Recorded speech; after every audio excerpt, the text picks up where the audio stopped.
Welcome to NFL Live. We have a lot to get to today. Maxx Crosby of the Raiders not holding back. Raiders star edge rusher sounds off about his future. You do not want to miss what he had to say. Might want to get the kids out of the room, but you don't want to miss what he had to say. Plus, with Valentine's Day tomorrow, we're playing Matchmaker, pairing QB-needy teams with their perfect off-season matches. Some of these could be love at first snap. And speaking of QB-needy teams, how long are the Pittsburgh Steelers willing to wait on Aaron Rodgers this year? Brooke Pryor is here. She's going to tell us everything we need to know on what's going on in the Steel City. We've got a packed house and a packed show, and we start in Vegas, where Maxx Crosby's future is in question, and his latest comments did little to quiet those questions. Raiders star was asked about trade rumors on the Let's Go podcast, and he did not hold back.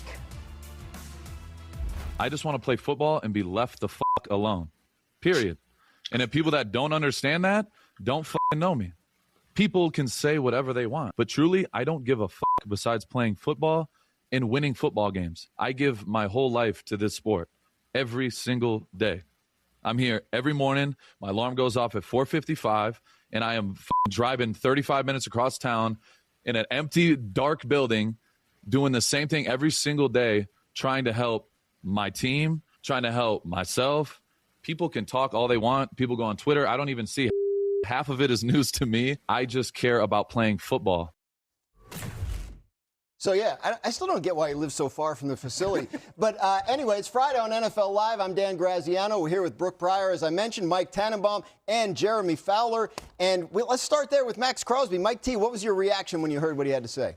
He's all ball. Who apparently he has a long commute, Dan. He does. A lot of time to think about these things. I would say this from a Raider perspective. This is a fairly complicated decision for a couple of reasons. First of all, you have a great player, 28 years old, clearly in his prime. And if they wanted to trade him, Giant, Spytek, Clint Kubiak, and others, there would be a massive market when you think about Dallas, Tampa, amongst many others. But he's also a great tone and culture setter, someone that could really help establish a program in year one. I would lean towards trading him because they're not going anywhere anyway, and they have a multitude of needs from O-line, a corner, to another receiver, amongst many other things. And since you're not going to win with him anyway, and if you could get multiple picks, a 1 and a 3, 2 twos, whatever it may be, I think, unfortunately, from a Raider perspective, you got to strongly consider that. Crosby might live far away from the facility, but the Raiders have a lot of neighbors now. They got teams knocking on the door trying to get a deal done because there's going to be a lot of interest in Maxx Crosby, to the point where one team source told me that they believe the chances of Crosby coming back are pretty small because the Raiders are going to eventually weigh that they have a lot of team needs. They got to figure this out, and they could add them with draft capital that they desperately need, and he would require a lot to facilitate a trade. So a lot has to happen. They have not made a determination yet, but it seems like this is trending a certain way right now. Yeah, that's the thing. He said a lot of stuff on the Let's Go podcast, but one thing he didn't say was, yes, I want to be a Raider. Yeah. So we're waiting to find out that. Brooke, as their custom is, the Raiders have a new head coach. And so Clint Kubiak, what would you say is the first order of business he needs to take care of? Well, Mike T was just talking about how Maxx Crosby is a culture setter and a tone setter on defense. Clint Kubiak has got to find that guy on offense, and that could very well be in the draft this year in Fernando Mendoza. He's got to figure out the quarterback situation. That is priority number one. They still have Geno Smith on the roster. He is due, $26.5 million guaranteed this year. So it makes a lot of sense to keep him on the roster, especially if he is up for mentoring Fernando Mendoza. If he's not, though, and if he could hinder setting that culture, setting that tone, then perhaps you do trade him away or cut him, even though you would be eating a big cap. But the priority number one for Clint Kubiak has got to be figure out the quarterback situation. We just saw what he did with Sam Darnold. So he has a precedent of helping some of these quarterbacks make big strides. Perhaps you could do that with a rookie. Yeah, Brooke, for me, this is easy. You draft Fernando Mendoza and you play Geno Smith. Last year, the sack per play rate for the Raiders was 12.4%, worse than the NFL. There is no way I am putting Fernando Mendoza out behind that line for much, if not all, of this year. We learned from David Carr a couple of decades ago what it did to him, amongst many others. We saw someone like Patrick Mahomes sit for all but one game his rookie year. Why are we in a rush to play Mendoza when the future is going to take a while to develop? So Geno Smith should be a stabilizing bridge quarterback. He's a good teammate, always has had that reputation. So to me, draft Mendoza, play Geno Smith, and build from there. Yeah, it's interesting. It'll be interesting to see what they do. When Ben Johnson was a first-year head coach last year in Chicago, first thing they did in free agency, 3 new offensive linemen. So maybe they could rebuild that on the fly a little bit in front of the rookie. We will find out. Another star player who could be on the move this offseason is Eagles wide receiver A.J. Brown. Jeremy, what do you got on that? Well, multiple executives that I've spoken to, Dan, believe that the Eagles will eventually entertain a trade for A.J. Brown. That has not happened yet. They have not set a firm course of action, but GM Howie Roseman is known as aggressive.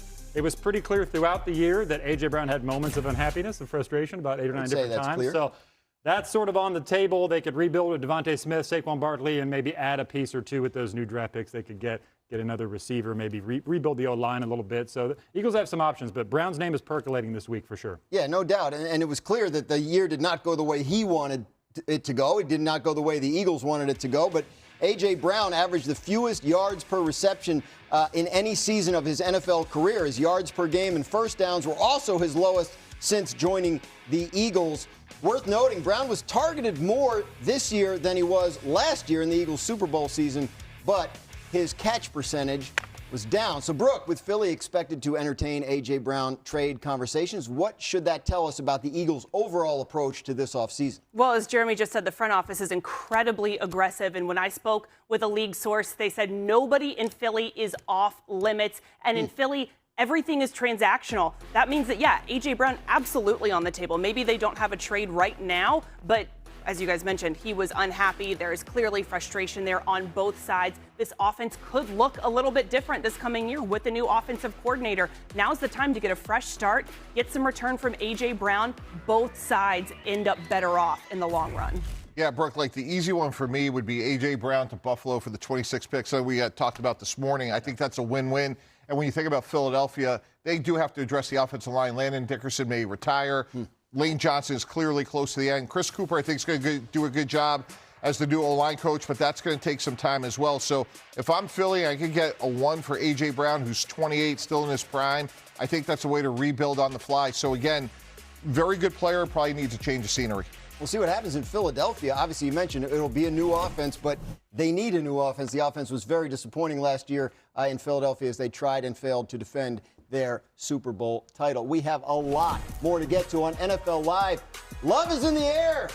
The day ahead of Valentine's Day, Super Bowl champs had great chemistry this season, but someone here thinks it's time for a new playmaking if they want to keep that spark alive. Plus, we head to the touchscreen for some quarterback matchmaking. Find out who we think is the perfect match and who should move on and find new love. We got Valentine's Day cards for you today on NFL Live. That's a good-looking card right there. What is this? I do. Just wait. You think you're safe. Stick with us on NFL Live.